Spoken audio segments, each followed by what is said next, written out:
মা এই শাড়িটা একবার দেখুন। হ্যাঁ দাঁড়ান দাঁড়ান, দেখাচ্ছি দেখাচ্ছি।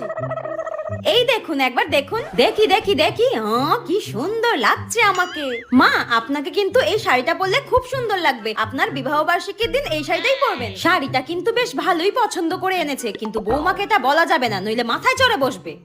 সবই ঠিক আছে, কিন্তু শাড়ির রংটা আমার পছন্দ হয়নি অতটা।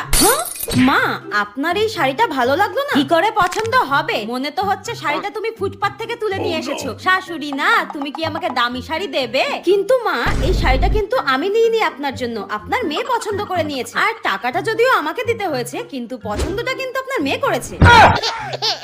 না রে মা, না রে মা, শাড়িটা খুব সুন্দর খুব সুন্দর। এই বোমা, তুমি আগে বলতে পারোনি আমার মেয়ে শাড়িটা পছন্দ করে আমার জন্য নিয়ে এসেছে? আমার মেয়ে কি কম দামি শাড়ি নিয়ে আসবে আমার জন্য?